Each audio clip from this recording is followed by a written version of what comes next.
자, 그러면 회의 시간이 됐으니까 시작하도록 하겠습니다. 대장동 특검법이 반드시 통과되어야 된다는 점을 말씀드리겠습니다. 어제 대장동 개발 비리 사건 주요 실행범 4명에 대한 첫 공판에서 이재명 당시 성남시장이 지시한 방침에 따른 것이라는 법정 진술이 나왔습니다. 민주당 이재명 후보 스스로 자신이 대장동 사업의 설계자라고 했듯이 핵심 실행범이 대장동 몸통, 그분이 바로 이재명이고 그 이재명의 지시가 있었음을 법정에서 생생하게 증언한 것입니다. 이재명 민주당 후보 선거대책위원회는 사적 지시가 아닌 공식 방침이라고 해명을 했는데 그 말은 바로 이런 뜻입니다. 즉 사인 이재명이 아닌 성남시장 이재명이 공직자의 지위와 권한을 이용해서 특정 민간에게 천문학적 부동산 개발 이익을 몰아주도록 지시를 내렸다는 뜻이 되고, 이 사실을 이재명 후보 선대위가 공식적으로 재확인해 준 것입니다. 수많은 증거와 정황이 그분 민주당 이재명 후보를 가리키고 있으며, 이 후보 스스로 설계자임을 자인했음에도 불구하고 검찰 수사는 몸통 은폐에만 급급한 실정입니다. 검사로서의 최소한의 양심은 도대체 어디로 갔습니까? 당신들이 검사입니까? 부끄럽지도 않습니까? 이 점을 강력하게 항의하기 위해서 검찰청에 항의 방문을 할 예정입니다. 민주당 이재명 후보의 핵심 측근이자 이재명 선대위 부실장인 정진상 씨에 대한 소환 조사는 벌써 3번이나 미뤄졌습니다. 참고인도 아니고 피의자, 피고서인 신문 아닙니까? 증거도 명백하게 녹음 자료에서 드러나고 있습니다.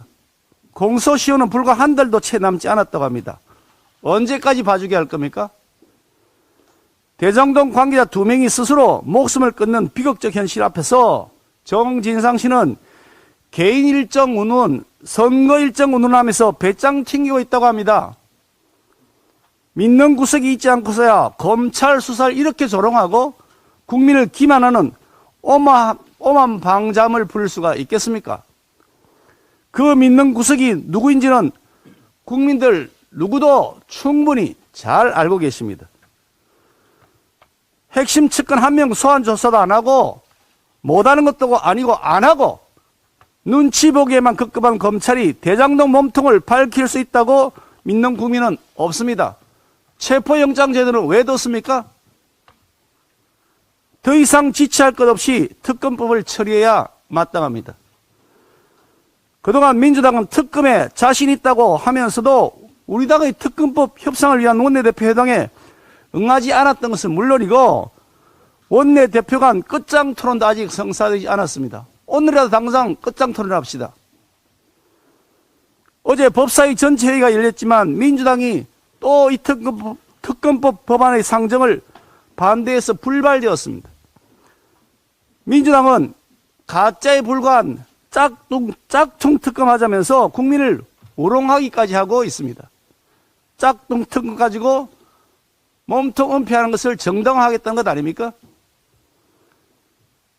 민주당 이재명 후보는 우리 당 윤석열 후보에게 그렇게 토론회 하자고 공개 압박을 하더니 윤 후보가 대장동 토론을 포함해서 실무협의에 착수하자고 하니까 슬그머니 뒷공문을 빼는 모양새입니다.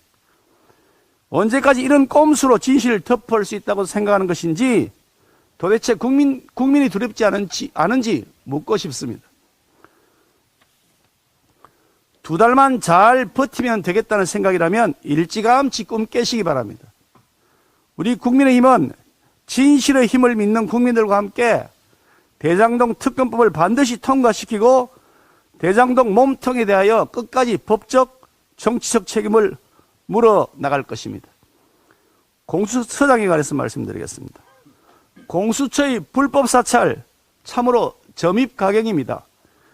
공수처는 제1야당 의원 전체 106명 중에서 1월 10일 기준으로 85.8%, 약 86%에 해당하는 91명에 대한 통신자료 조회를 했습니다.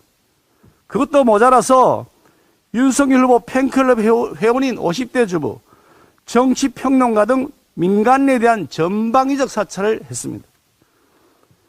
야당 의원 단톡방뿐 아니라 수많은 기자들 또 특정 언론의 경우는 편집국 단톡방까지 탈탈 털었다고 합니다. 공수처가 자신이 수사하는 사건과 직접적 연관이 없는 민간인까지 사찰한 이유가 도대체 뭔지 설명이 되지 않습니다. 많고 많은 사람들 중에서 하필이면 제1야당 대선 후보와 그 가족, 제1야당 국회의원의 거의 전원, 정권의 비판적인 수많은 언론인 등이 주요 타겟이 된 이유가 도대체 뭡니까? 정권의 비판적이기만 하면 탈탈 털어서 재갈 물리겠다는 목적이 아니고서야 이런 무차별 통신 조회를 할 다른 이유를 찾을 수가 없습니다. 정권 보위를 위한 사찰처라는 실체가 이미 드러난 공수처를 보면서 국민들은 누구라도 정권의 비판적인 자세를 취하면 요주인물로 낙인이 찍혀서 감시 대상이 되는 무시무시한 사찰 사회의 공포를 느끼고 있습니다. 공수처가 그 어떤 이유와 변명을 동원하더라도 이런 광범위한 불법 사찰은 명백한 범죄 행위입니다. 김진욱 공수처장은 책임지고 사퇴해야 하는 것은 말할 것도 없고 김진욱 처장이 있어야 할 곳은 감옥입니다. 민주당 이재명 후보는 더 이상 내로남불하지 마시고 지금 당장 공수처에 대한 수사를 촉구할 것을 강력하게 요구합니다. 만약 지금처럼 커튼 뒤에 숨어서 이재명 후보가 내로남불을 즐긴다면 이 후보 역시 공범임을 자초하는 결과가 될 것입니다. 민주당은 민간인 불법 사찰 앞에서도 내로남불할 것이 아니라 김진욱 사퇴 촉구 결의안 오늘 본회의에 상정해서 처리하는 데 적극 협조할 것을 요구합니다. 마지막으로 하나 말씀을 더 드리겠습니다. 선관위원 선출에 관한 것입니다. 20대 대통령 선거 불과 2달도 채 남지 않았습니다. 국민들은 그 어느 때보다 엄정하고 공정한 선거 관리를 요구하고 있습니다. 그런데 민주당은 벌써 한 달이 넘도록 야당 추천 몫인 중앙선관위원회에 대한 선출을 가로막고 있습니다. 이 중앙선관위원 선출은 이번에 야당 몫의 인사추천 대상입니다. 야당의 인사추천권을 완전히 묵살하는 독재적 행태를 민주당이 벌이고 있습니다. 민주당 허가를 받아야 야당 추천 몫의 중앙선관위원을 통과시키겠다는 것인데 이런 헌법을 유린하는 폭거가 어디에 있습니까? 우리 국민의힘이 추천한 문상부 중앙선관위원 후보는 중앙선관위에서 잔뼈가 굵은 선거 전문가로서 전문성, 도덕성 민주당도 인정했습니다.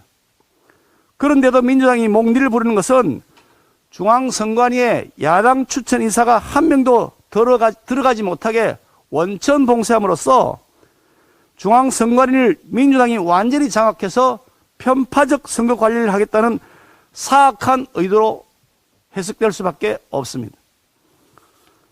민주당은 선거의 공정관리라는 민주주의 제도의 가장 기본적 조건을 깔아뭉갠 행태를 이제 즉각 중단하고 문상부 선관위원 선출안을 오늘 본회의에서 상정 처리하도록 적극 협조할 것을 강력히 요구합니다.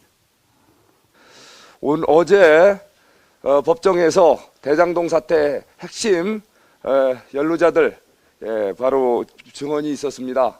거기서 바로 이 대장동 사태 이 막대한 금액의 특혜비리 사건에는 본인의 책임이 아니고 어제 그 김만배, 유동규 핵심 관계자들의 발언이 있었죠. 그분들 책임으로 그분들이 구속돼 있는데 내 책임이 아니다. 이것은 성남시의 지침에 따른 것이다. 보다 구체적으로 말씀드리자면 당시 시장이었던 현 민주당 대통령 후보 우리 이재명 당시 시장의 지침에 따른 것이다. 이런 증언이 있었습니다. 바로 자, 당시 상황을 다시 한번 돌아보겠습니다.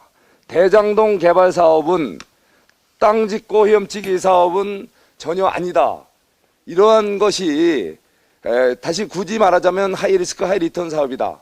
이것이 작년 대장동 사태가 불거져 나올 때 그 당시 공식적으로 이재명 당시 지사 측에서 배포한 대장동 개발 사업 Q&A에 나온 내용입니다.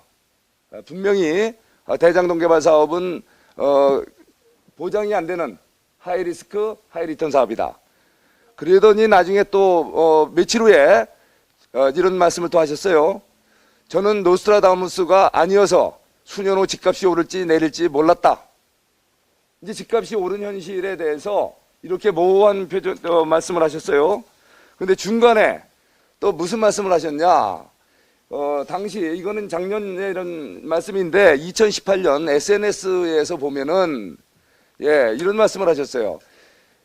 이 대장동 사업은 최하 3천억 개발이익이 보장된 성남시 대장동 개발 사업, 이 황금 이권 사업은 당초 LH공사 사업이었는데 2010년 4월 LH가 뜬금없이 포기했습니다.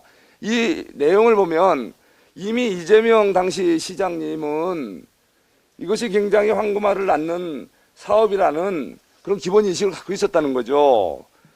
예? 분명히 이제 국민들께서도 아시지만 다시 한번 상기해 볼까요? 이 대장동이란 동네는 당초에 76년 당시에 박정희 대통령께서 강남 개발 이후에 개발 제한국을 건너뛰어서 경부고속도로 축선을 따라서 난개발 우려가 있다 해서 지금의 판교, 분당, 대장동 일대를 남단 녹지라고 하는 이런 특별관리지역을 설정을 해서 대통령의 직접 허가 없이는 개발 못하도록 엄격히 관리하던 동네입니다. 그곳을 노태우 대통령 때 그 당시 집값 급등 문제로 심각한 문제가 생겼을 때 바로 분당 지역에 약 10만 호의 주택 공급을 위한 분당 신도시를 개발한 거고, 또 이후에 부족한 도시형 산업용지, 주택용지 부족을 위해서 판교 개발을 했던 겁니다. 그러면서 주변에는 전철이며 고속도로며 각종 기반시설이 완벽하게 갖추어진 최상의 입지 가운데 마지막 남은 땅이 대장동입니다. 이곳을 보고 어떻게 하이리스크 하이리턴 지역이라고 할 수 있습니까? 자, 이런 명백한 지역에서 사업을 추진하면서 아까도 본인께서도 말씀하셨지만 정말 엄청난 막대한 이익이 발생하는 곳인데, 이곳에 대해서 그동안에 민간 개발하려다가 또 여러 가지 의혹을 받으면서 이제 결국 공공개발을 하려고 하다가 다시 최종 민관 합동 개발 사업으로 결정이 된 겁니다. 이 과정에서 철저하게 본인도 말씀하셨어요. 이 사업은 본인이 설계한 것이다. 그리고 단군 이래 최대 공익환수 치적 사업이다. 자, 그런데 결과적으로 어떻게 된 겁니까? 지금 1조 원 가까운 막대한 특혜이익이 발생했잖아요. 그래서 여러 사람이 구속돼서 좀 법정에 증인을 세웠더니 그분들 얘기가 내가 한 거 아니다 그러지 않습니까? 자, 여기 관계자들 한번 엮어봤어요. 이 대장동 사업의 기획 설계, 사업 시행, 이익 배분, 보험 설계까지 이렇게 치밀한 이런 아주 굉장히 정교한 작품이에요. 대장동 이 사업 비리가. 자, 그런데 여기에 최종 관계자가 누굽니까? 자, 제가 그동안 누누이 말씀드렸지만 이 진실은 이미 많은 그동안의 국감이라든가 여러 가지 과정을 통해서 드러났습니다. 제발 법정에서 겉도는 이런 논의 있어서는 안 됩니다. 철저한 수사당국에서 정말 이거 우리 특검을 통해서 제대로 된 조사를 통해서 이번에 대장동 사태의 진실이 밝혀졌으면 좋겠습니다. 법정에서 이미 밝혀진 대로 정말 하나의 티끌없는 그런 대장동 사태의 진실을 밝혀서 관련 책임자는 깨끗이 책임지고 우리 대한민국의 국민들을 제발 이제는 불안과 분노에서 벗어날 수 있게 되는 2022년 새해가 되기를 희망합니다. 이상입니다.